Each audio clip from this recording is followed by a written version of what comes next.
I'm attempting to complete every single GameCube game, and I'm using a random number generator to pick the next game.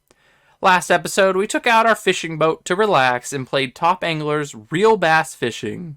And in this episode, we're going to be beating the snot out of football players in NFL Blitz 2002. NFL Blitz 2002 was released on March 18th, 2002, and was developed by Point of View and published by Midway Games. This was a football game that didn't age well, but it was still an okay experience. Before we get started, make sure to like this video because it helps out the channel, and subscribe if you're new so you don't miss any of the future games. Without further ado, this is my experience with NFL Blitz 2002. In NFL Blitz 2002, we're going to go through the tournament and win to consider this one complete. Since this is a sports game, we're going to do the shortest tournament, which is 4 teams. We're going to name ourselves Rise, and I'm going to use the Philadelphia Eagles because that's who I used when playing my first game in this, so I figured I would stick with them in the tournament. We're going to face off against the Seattle Seahawks, the Tampa Bay Buccaneers, and the Indianapolis Colts in our 4-team tournament. In the first round, the Seattle Seahawks are going to play Tampa Bay, and we're going to face the Colts. Which during this era, I think we were actually pretty good. This was the Peyton Manning era of the Colts, so at least the offense will be good. If you don't know what NFL Blitz is, it's a football game that is closer to backyard football in a way. We don't have a full team on the field, and everything is very arcade-like, in the way that everything you do is over the top. The players go flying when tackled, the field looks small compared to the players, and it's just crazy. The unique thing about Blitz is that when you tackle players, it's brutal, and you can also hit them after the play, even doing things like drop kicks and leg drops on them. Outside of that, the game is just football. Anyways, we start the game off against the Colts by putting together a nice drive and high-stepping our way into the end zone with Donovan McNabb. In this game, you can either go for an extra point or a 2-point conversion after scoring. If you choose to take the extra point, you don't have to kick it and it just gives it to you, because the kicking in this game is awful. It looks bad and it just controls bad, so I just took my extra point. On the next drive, Peyton Manning is able to find a wide open running back to score a touchdown. It looks like this is going to be a high-scoring game. They decide to take the extra point as well. We're able to respond on our next drive and throw a dime in the corner of the end zone for the touchdown. Our receiver took a monster hit after that catch too, and was able to hang on to it. We get our extra point and the Colts get the ball back. They're able to kick the worst-looking field goal ever and make the score 14-10. On our next drive, we get into the red zone and find our running back coming out of the backfield, and he scores another touchdown for us, making the score 21-10. But right before halftime, Peyton Manning runs in the end zone for a touchdown, does a spin move, and gets destroyed by the defender. They go for the 2-point conversion instead of getting the extra point, and our player hits Peyton Manning so hard that he flies 10 yards into the end zone, so they're able to convert it. Going into the third quarter, we're winning 21-18, but the Colts are able to find their receiver in the end zone to score the next touchdown. And they took the lead, making the game 25-21. If you wanted a high-scoring game, you've come to the right place. We quickly take the ball down the field again, and find our running back again for another passing touchdown. They do not want to mark him at all, so I'm going to continue giving it to him when we're in the red zone. We get the lead back 28-25. The Colts turn the ball over on downs, and we get the ball back around the 50-yard line. And again, we're able to find our receiver wide open down the field, where he's able to secure the ball and just walk his way into the end zone. This gives us a comfortable lead now as we get the extra point to make the game 35-25 in the fourth quarter. And that's it. The Colts try to drive down the field, but run out of time, and we win the first game of the tournament against the Colts, 35-25. And even throw in a cheap shot on their receiver to end the game. Yay us! At the end of each game, we can look at all the stats and see how we compare to the other team. And then we can also look at individual stats for the players. Like I said, there isn't all that much different from this game than, say, something like Madden. At least not until the later Blitz games. On to the finals against the Tampa Bay Bucks. And if you remember, I think this was either the year they won the Super Bowl or the year after. So their defense is extremely good. Let's see how we do in this matchup. At the beginning of the game, we're able to get our first turnover in our playthrough of this, with a clutch interception right outside of the end zone after the ball is deflected off of the receiver into our arms. We're also tackled by our arm and hip tossed. This would be such a painful tackle.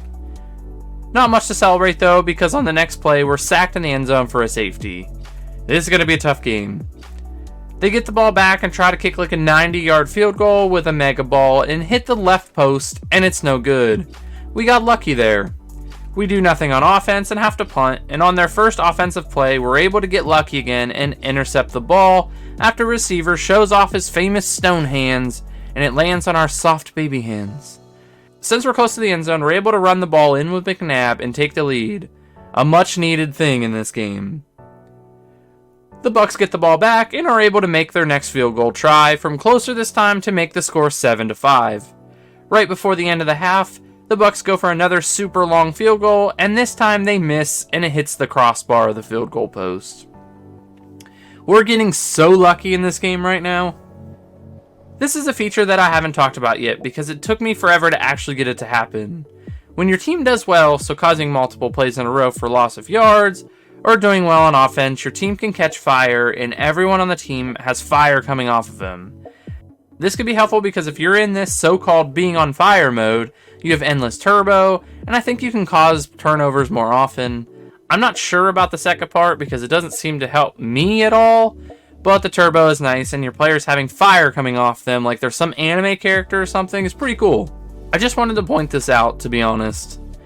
We end up getting the ball back, and with the help of the fire, we're able to throw a deep ball to one of our receivers for a touchdown to increase our lead a bit. And boy, did we need this because I was nervous this whole time. Going into the fourth quarter, we're winning the game 14-5. Not a bad score right now. On their next drive, our defense was getting some snacks from concessions or something and allowed them to drive down the field without any type of problem at all. We're still okay, but the score is now 14-12. But since this game has rubber band AI, we get the kickoff, and of course we fumble the ball and can't recover it. We're in trouble now. They're able to go down the field again, and once in the red zone, their quarterback walks into the end zone without being touched. Now we're losing, and we only have 45 seconds left in the game. This is a lot of time in blitz, but I'm worried because we haven't been able to move the ball well. So we're getting the ball back, and we're losing 14-19. We have to score a touchdown or we lose the tournament. This is when this game got crazy. It turned into the most movie-like drive ever. Let me explain. We get the ball and quickly we get sacked and lose yards, and before you know it, we have a 4th and 27 with 21 seconds left. We drop back and McNabb gets sacked but throws the ball up, and our receiver is able to come down with it across the first down marker. We still have a chance to win this game. We can't move the ball much after this and find ourselves in another 4th down and goal situation with 1 second left on the clock. We either get the touchdown or we lose the game. Final play of the game. McNabb drops back to throw. 2 men get in the backfield and are chasing him down. All we can do is throw the ball up. I felt like this went in slow motion. I threw the ball into the corner of the end zone, and out of nowhere, our running back that has been bailing us out this whole playthrough jumps up, grabs the ball with one hand, and catches it for a touchdown. We won on the final play of the game. You can't write a script better than this. We are the champions! Anyway, this is followed by one of the weirdest cutscenes ever. It shows a team marked with winner on the back of their jerseys, and they run out onto the field. I think this is supposed to be us. Fireworks are going off, and we're celebrating in the middle of the field. Pretty normal so far. Then this player gets like a request via earpiece to go grab the trophy, so he walks towards it. And the players dressed up in a different uniform that says loser on the back are bowing down to him. He walks through, grabs the trophy, and this gives him superpowers or something, and he causes a wave of energy to come out and it knocks everyone over. It's the strangest thing. But that's it for NFL Blitz 2002. Would I recommend it? I don't really think so. If you want to play Blitz, I would play the newer ones instead. So this game is something I would probably skip. If you want to know what's next, stick around, but if not, thanks for watching, and remember to subscribe, like, and share this video, and we'll see you in the next one. And we'll switch to this. We have 5:41 left. We got our GameCube list up, and on the count of 3, we're going to find out what the next game is. So in 3, 2, 1... 332. Let's see what that is. 332, 332. One Piece Pirates Carnival is a party game based on the One Piece anime. I don't know how this works, but we are going to, we'll figure it out.